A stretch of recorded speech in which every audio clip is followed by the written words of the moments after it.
Bienvenidos de nuevo. Existen algunas modalidades de hipertensión arterial que vale la pena de hablar de ellas. Comenzaremos por una división que clasifica a los hipertensos en tres grupos bien definidos en relación con las modificaciones de tensión arterial en el periodo de sueño, porque estamos dormidos, pero la presión arterial está ahí, sigue mandando sangre para los tejidos.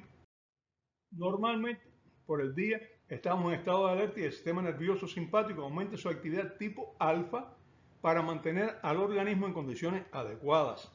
Cuando dormimos, la actividad simpática disminuye y la presión arterial, tanto la sistólica como la diastólica, disminuyen también. Disminuye hasta 20 milímetros de mercurio. Por ejemplo, una presión de 120,80 milímetros de mercurio, estando la persona despierta, cuando va a dormir, disminuye hasta 100,60. Esto es normal. Y las personas que presentan esta disminución se les conoce como dippers en inglés, que en español quiere decir zambullidores, porque la presión arterial se sumerge, zambulle durante el sueño, entre un 10 y un 20%, más cerca de un 20%. Y de nuevo, cuando despertamos, se eleva. Esto es normal y es lo esperado con el control nocturno de la presión arterial.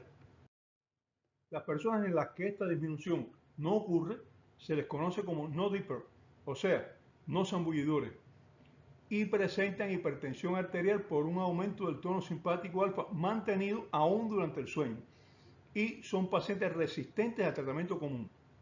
Deben recibir tratamiento con bloqueadores adrenérgicos alfa o alfa beta, lo más utilizado actualmente. Estas personas tienen un riesgo mayor de padecer de complicaciones cardíacas y cerebrales, sobre todo de hemorragia cerebral. Un tercer grupo presenta disminución marcada de la presión arterial durante el sueño. Por ejemplo, de 120,80 disminuye a 90,50 o aún menos. Son los llamados dipper profundos, dipper, zambullidores profundos. En ellos la circulación disminuye mucho durante el sueño y eso favorece la aparición de trombosis cerebral, porque uno de los factores que favorece la formación de trombos, de coágulos en la sangre, es la circulación lenta. Así que tenemos tres tipos: el dipper, o sea, zambullidor, que la presión arterial disminuye entre un 10 y un 20%, más cerca del 20 que del 10, pero entre un 10 y un 20% durante el sueño. El no dipper, que disminuye menos de un 10% o no disminuye, y el dipper profundo, que disminuye más de un 20% durante el sueño. Lo normal es ser dipper, ser zambullidor. El diagnóstico se hace con monitoreo ambulatorio de 24 horas con un equipo de registro. Este examen debe hacerse a todo paciente con hipertensión resistente a tratamiento. Todo paciente que resiste al tratamiento, no se controla, debe hacérsele un monitoreo de 24 horas para ver si realmente tiene un aumento de actividad simpática, es un no dipper, y en este caso necesita un tratamiento diferenciado. Estos pacientes son considerados hipertensos primarios porque no se conoce la causa de este fallo de regulación del sistema simpático durante el sueño. No quiere decir que no tenga causa, repito, quiere decir, cuando decimos primario, que nosotros no conocemos la causa y que los métodos que tenemos hoy en día no nos permiten conocer esta causa. La hipertensión sistólica aislada es una situación que se encuentra a veces en consulta y fue un dilema por años. En ella, ¿qué ocurre? Se eleva considerablemente la presión sistólica máxima, pero la diastólica se mantiene dentro de límites normales. La diferencia entre ambas es mayor de 60 y por lo general mayor de 80 y hasta mayor de 100. Es mucho más frecuente en personas de edad avanzada. La hipertensión arterial sistólica aislada sin síntomas se considera un mecanismo de defensa de pacientes con arterias elásticas rígidas y en las que el corazón tiene que enviar sangre a mayor presión para garantizar un flujo sanguíneo adecuado. Si se modifica la presión, el riesgo de descompensar la función cardíaca es muy elevado. Por tanto, en estos pacientes se recomienda tener mucho cuidado con los medicamentos. Si han visto pacientes con hipertensión sistólica y diastólica con aumento de la presión diferencial marcada, hipertensión sistodiastólica desproporcionada, que al ser tratados disminuye la presión diastólica, pero la sistólica se mantiene elevada con una diferencial mayor de 60.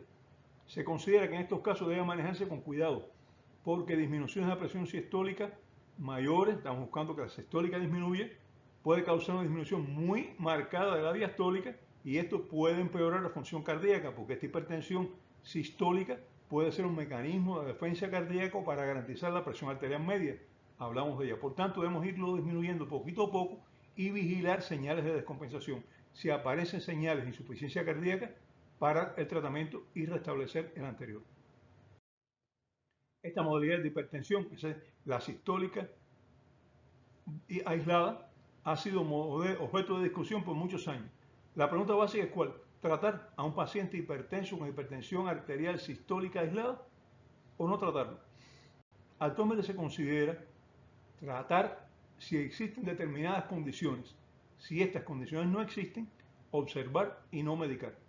¿Cuáles son las condiciones que se tratan? Si existen señales de aumento del volumen de sangre, por ejemplo, aumento del volumen de las piernas, edemas. Si tienen síntomas como falta de aire, hay señales de insuficiencia cardíaca, pero cuidado, siempre deben tratarse con mucha precaución para no causar problemas. Recuerden, posiblemente sea un mecanismo de defensa y no una enfermedad. La tratamos y podemos crear más problemas de los que ya existen. Existe una modalidad de hipertensión arterial muy curiosa y que yo considero siempre más como una curiosidad médica que como una realidad práctica, hasta que atendí al primer paciente. Es la llamada hipertensión de las batas blancas.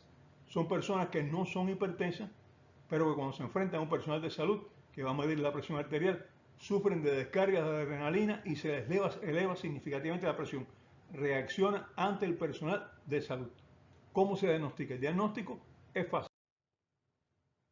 Haciendo que se realicen mediciones de presión en su casa, preferentemente por un familiar entrenado o por personas de su confianza que no tengan la bata blanca puesta, que estas mediciones se hagan de forma sencilla, se registren en un papel para ser valoradas por el médico de asistencia.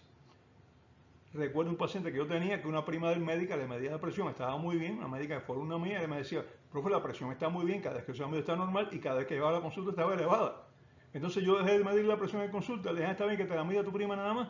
Él venía con el papel de la prima siempre bien, y entonces cuando ya se iba a veces yo le decía, espérate un momentico, déjame medirte la presión. Lo cogía de sorpresa y la tenía normal. Era una hipertensión de las batas blancas. No requiere tratamiento para la hipertensión. Pero, de paso, pueden buscarse y tratarse factores de riesgo que presente y que debe realizarse también un ecodoppler renal y suprarrenal por si nos encontramos ante un paciente con un tumor o una hiperplasia de glándula suprarrenal no diagnosticado. O sea, no clasificarlo rápidamente como hipertensión de las batas blancas, sino buscar factores de riesgo, buscar causas curables y entonces cuando no tengamos nada de esto, considerarlo una hipertensión de las batas blancas. Un problema en las consultas es la aparición de pacientes que tienen valores de presión arterial elevados. Se le prescriben 3 o más medicamentos a dosis máxima y la presión no se controla. Uno de estos medicamentos tiene que ser un diurético. Ese paciente presenta lo que se conoce como hipertensión arterial resistente a tratamiento. Ese tipo de hipertensión arterial presenta complicaciones frecuentes y graves. La frecuencia de este tipo de hipertensión es variable según diferentes estudios. Y antes de diagnosticar, antes de decir que un paciente es portador de una hipertensión arterial resistente a tratamiento, debe garantizarse que no existen causas de pseudo resistencia. ¿Cómo son? Primera, garantizar que el paciente está siguiendo el tratamiento prescrito, medicamentoso y no medicamentoso también. No es que el paciente dice, sí, yo me tomo los comprimidos, ¿cómo se los toma?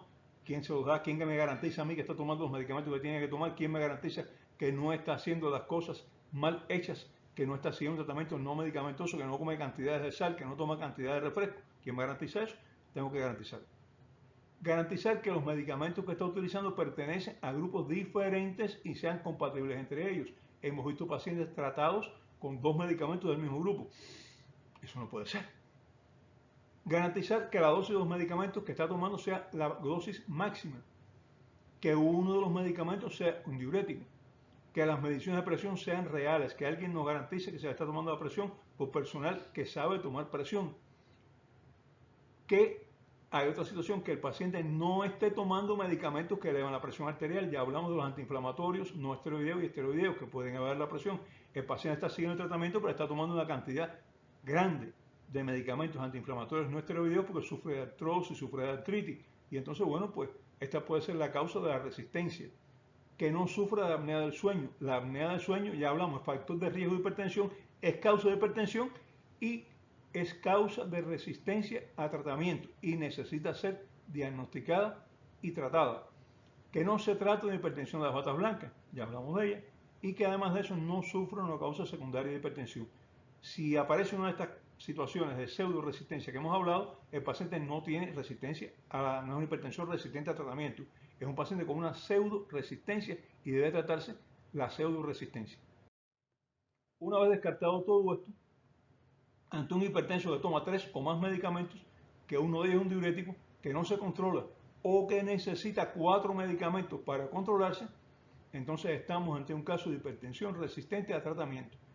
Y los mecanismos de resistencia son básicamente 5. Hay algunos más, pero los 5 importantes son estos. Primero, hipertonía simpática, incluyendo los pacientes no DIPER. Ya hablamos, tenemos que hacer un monitoreo de 24 horas, incluyendo durante el sueño, porque este mecanismo es el más común que hemos encontrado. Esos pacientes necesitan un tratamiento diferente, necesitan tratamiento con bloqueadores alfa o alfa beta, sobre todo alfa beta actualmente. Esos son otros medicamentos.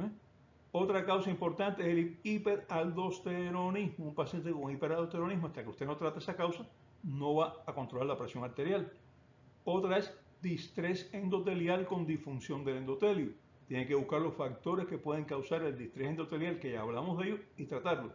Otro es activación mantenida del sistema renina-angiotensina-aldosterona. Hay que realizar exámenes para esto. Y otro muy importante, este es el sexto, es la rigidez de las arterias carótidas. Ya hablamos de esto también, que no envían señales al hipotálamo de que debe controlar la presión. Como están muy rígidas, no se dilatan cuando sube la presión, no se distienden y no le avisan al hipotálamo que tiene que hacer regulación de la presión arterial. La hipertensión puede causar un grupo de síntomas, pero lo más frecuente es la ausencia de síntomas, lo que ha llevado a llamarle el enemigo silencioso. Muchos hipertensos están descontrolados y no se sienten nada.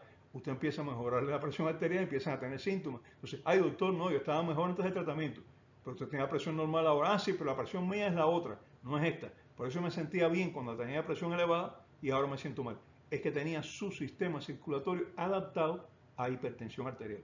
Y por tanto, no se ve tan bien, si no fuera una cosa muy de urgencia, realizar disminuciones bruscas de la tensión arterial, porque puede causar abandono de tratamiento, porque el paciente dice, me siento peor ahora y no me voy a tomar el medicamento. Y nosotros no podemos permitir eso. Tenemos que poner un tratamiento que el paciente pueda seguirlo. Síntomas frecuentes de hipertensión arterial: dolor de cabeza, tinnitus, que es el ruido ese en el oído, zumbido en los oídos, el vértigo, mareo, aparece. Pero realmente estos síntomas dependen más de crisis agudas que de la hipertensión crónica, que como dije, por lo general la hipertensión arterial crónica con valores estables, elevados pero estables, es asintomática. Muy frecuente, la retención de líquido en los hipertensos causa ligero edema en las piernas y algunos medicamentos, por ejemplo los anticálcicos, pueden favorecer la aparición de este edema en las piernas y por tanto necesitan combinarse con un diurético. Por eso se considera que para decir que un paciente tiene resistencia a la hipertensión, una hipertensión resistente, uno de los medicamentos que se emplea tiene que ser un diurético. La mayoría de los síntomas de hipertensión son los de las complicaciones de causa y aún más en los pacientes crónicos que su organismo se ha acostumbrado ya a valores elevados de tensión arterial.